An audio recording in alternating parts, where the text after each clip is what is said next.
नाही, खरं तर याची सुरुवात ई-केवायसीच्या प्रक्रियेची सुरुवात ही सप्टेंबर 2025 पासून झाली. पहिली मुदत ही नोव्हेंबरपर्यंत दिली होती. त्याच्यानंतर 31 डिसेंबरपर्यंत त्या मुदतीमध्ये वाढ करण्यात आली. त्याच्यानंतर 31 मार्चपर्यंत आणि आत्ता एप्रिल 30 तारखेपर्यंत त्या मुदतीत वाढ करण्यात आलेली आहे. अनेक महिला ज्या आहेत ज्यांनी ई-केवायसीच्या प्रक्रियेमध्ये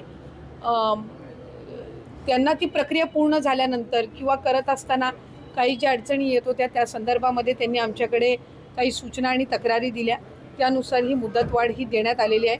अनेक महिला लाभार्थी ह्या त्या मुदतीचा दिलेल्या मुदतीमध्ये ती दुरुस्ती करून ते सबमिट करत आहेत. साधारणपणे 30 एप्रिलपर्यंत त्या संदर्भातला अंतिम जो डेटा आहे हा आपल्यापर्यंत समोर येईल. आमची साधारणपणे ई-केवायसीची जी प्रक्रिया आहे ही राज्य शासनाच्या किंवा केंद्र शासनाच्या ज्या इतर डायरेक्ट ज्या लाभार्थीच्या म्हणजे डिरेक्ट बेनिफिशरी ट्रान्सफरच्या जेवढ्या स्कीम्स आहेत त्या सगळ्यांनाच ई-केवायसी ही मॅन्डेटरी असते. त्यानुसार ही प्रक्रिया ही सुरू आहे आणि त्याच्या अंतिममध्ये अधिकाधिक ज्या लाभार्थी आहेत त्यांना लाभ हा या योजनेच्या अंतर्गत सुरू राहील. परंतु काही ठिकाणी नेटचा अभाव असल्यामुळे त्यांचं केवायसी होत नाही. त्याच्याकडे एप्रिल नाही, आता नाही 30 एप्रिलपर्यंत आता दिलेली आहे. त्याच्यामुळे 30 एप्रिल आणखीन तारीख तर येऊ दे. आणि ही तिसरी का चौथी मुदत वाढ आहे आणि बऱ्याचशा लाभार्थी महिला ज्या आहेत या त्याच्यामध्ये दुरुस्ती करत आहेत. आणखीन जवळपास 15-20 दिवसाचा कालावधी म्हणजे 30 एप्रिलपर्यंतचा हा त्यांच्याकडे आहे. त्याच्यामुळे त्याच्यामध्ये त्या ई-केवायसीच्या याच्यामध्ये त्यांनी चुकीचे ऑप्शन काही निवडून त्यांना लाभ जर बंद झाला असेल तर ती दुरुस्त त्यांना करता येत असते. आणि आम्ही त्याच्यामध्ये आणखी पोर्टल स्वतंत्र दिलेला आहे.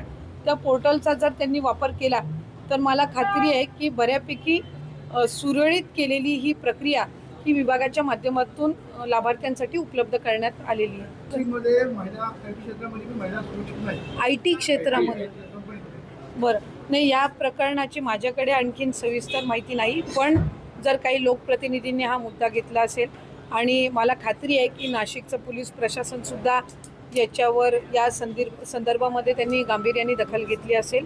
आणखीन महिला व बालविकास विभागाची मंत्री म्हणून सुद्धा IT क्षेत्रातील काही या महिलांसोबत जर काही चुकीचा प्रकार घडला असेल तर तिथल्या स्थानिक पोलीस प्रशासनासोबत मी सुद्धा संपर्क करून त्यामध्ये आणखीन काही कडक कारवाई करता येतील या संदर्भामध्ये आमच्या वतीने त्यांना सूचना देण्यात येतील.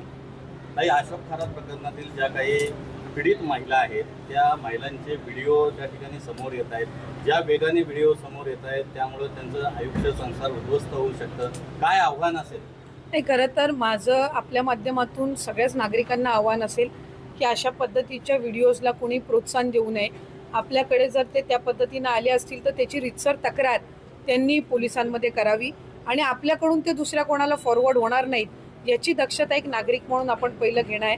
मी सुरुवातीपासूनच या भूमिकेवर ठाम राहिली की मूळ मुद्दा हा त्या पीडित महिला ज्यांच्यावर खऱ्या अर्थानं हा अतिशय निंदनीय प्रकार झालेला आहे त्यांना न्याय मिळण्याचा आहे आणि त्यासाठी शासन सर्वच पद्धतीनं निश्चितपणाने ती कारवाई करत आहे.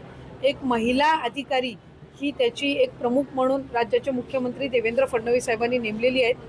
या व्यतिरिक्त सुद्धा जर आणखीन महिलांना त्या संदर्भामध्ये पीडित महिलांना त्या संदर्भामध्ये जर पोलिसांना माहिती द्यायची असेल तर त्यांनी पुढे यावं. त्यांची आयडेंटिटी ही त्या ठिकाणी राखून ठेवण्याच्या दृष्टिकोनातून पोलीस प्रशासन सगळी खबरदारी ही घेईल. कुठल्या ज्या साईट्स असतील कुठल्या ज्या प्लॅटफॉर्म असतील ज्याच्यावरून हे व्हिडिओ त्या ठिकाणी स्प्रेड केले जात आहेत त्यांच्यावर सुद्धा पोलीस विभागाच्या वतीने कडक कारवाई ही करण्याची सुरुवात ही राज्याचे मुख्यमंत्री फडणवीस साहेबांच्या निर्देशानुसार झाली. आत्ताच आपण बघितलेलं आहे आदितीताई तटकरे यांनी सांगितलं की ई-केवायसीच्या प्रक्रियेची सुरुवात ही सप्टेंबर 2025 पासून झाली आणि पहिली मुदत ही नोव्हेंबरपर्यंत दिली होती. त्याच्यानंतर 31 डिसेंबरपर्यंत मुदतीमध्ये वाढ करण्यात आली.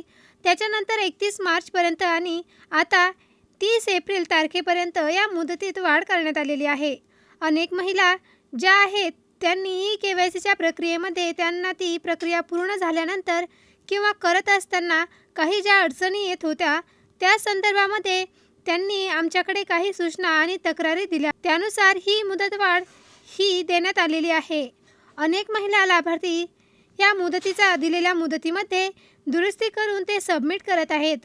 साधारणपणे 30 एप्रिलपर्यंत त्या संदर्भातला अंतिम जो डेटा आहे तो आमच्याकडे समोर येईल आणि आमची साधारणपणे KYCची प्रक्रिया जी आहे ही राज्य शासनाच्या किंवा केंद्र शासनाच्या ज्या इतर डायरेक्ट लाभार्थीच्या म्हणजेच डिरेक्ट बेनिफिशियल ट्रान्सफरच्या जेवढ्या स्कीम आहेत त्या सगळ्यांनाच KYC मॅडेटरी असते. त्यानुसार ही प्रक्रिया ही सुरू आहे आणि त्यांच्या अंतिममध्ये अधिकाधिक जे लाभार्थी आहेत त्यांना लाभ हा योजनेच्या अंतर्गत सुरू राहील.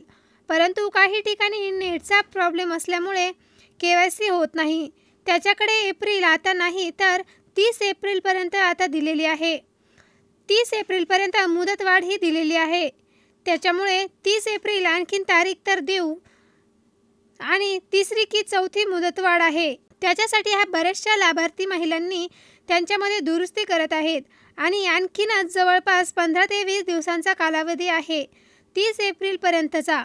त्याच्यामुळे ज्या महिलांची KYC राहिली आहे यांच्यामध्ये चुकीचे ऑप्शन काही निवडून त्यांना जो लाभ बंद झाला आहे तसेच दुरुस्ती त्यांनी करून घ्यावी आणि त्यांच्यामध्ये आणखीन पोर्टल स्वतंत्र उपलब्ध करून दिलेले आहे.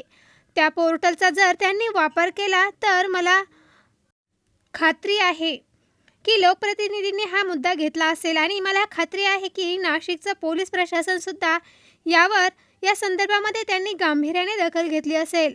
आणखीनच महिला व बालविकास विभागाची मंत्री अदितीताई तटकरे यांनी सुद्धा ITI क्षेत्रातील काही या महिलांसोबत जर चुकीचा प्रकार घडत असेल तर तिथल्या स्थानिक पोलीस प्रशासनासोबत त्यासुद्धा स्वतः संपर्क करेल तसेच कारवाईसुद्धा करेल यांनी असं स्पष्ट मत मांडलं आहे. या माध्यमामधून सगळ्याच नागरिकांना आवाहन असेल की अशा पद्धतीच्या व्हिडिओजला कोणीही प्रोत्साहन देऊ नये. तसेच आपल्याकडे जर हा व्हिडिओ आला असेल तर हा समोर सेंड करू नये. आणि त्या असं सुद्धा म्हणाल्या, मी सुरुवातीपासूनच या भूमिकेवर ठाम राहिली आहे. मूळ मुद्दा असा आहे, पीडित महिला ज्यांच्यावर खऱ्या अर्थाने हा अतिशय निंदनीय प्रकार झालेला आहे त्यांना न्याय मिळण्याची ही संधी आहे. त्यासाठी शासन सर्वच पद्धतीने निश्चितपणे ती कारवाई करत आहे. एक महिला अधिकारी ही त्यांची एक प्रमुख म्हणून राज्याचे मुख्यमंत्री देवेंद्र फडणवीस साहेबांनी नेमलेली आहेत. या व्यतिरिक्त सुद्धा जर आणखीन महिलांना या संदर्भामध्ये पीडित महिलांना त्या संदर्भात जर पोलिसांना माहिती द्यायची असेल तर त्यांनी पुढे यावं आणि त्यांची आयडेंटिटी ही सुद्धा रोखून ठेवण्यात येईल. या दृष्टिकोनातून पोलीस प्रशासन सगळी खबरदारी घेईल आणि ज्या कुठल्या प्लॅटफॉर्म असतील ज्यांच्याविरुद्ध हे व्हिडिओ त्या ठिकाणी स्प्रेड केले जात आहे त्याच्यावर सुद्धा पोलीस विभागाच्या वतीने कारवाई करण्यात येईल.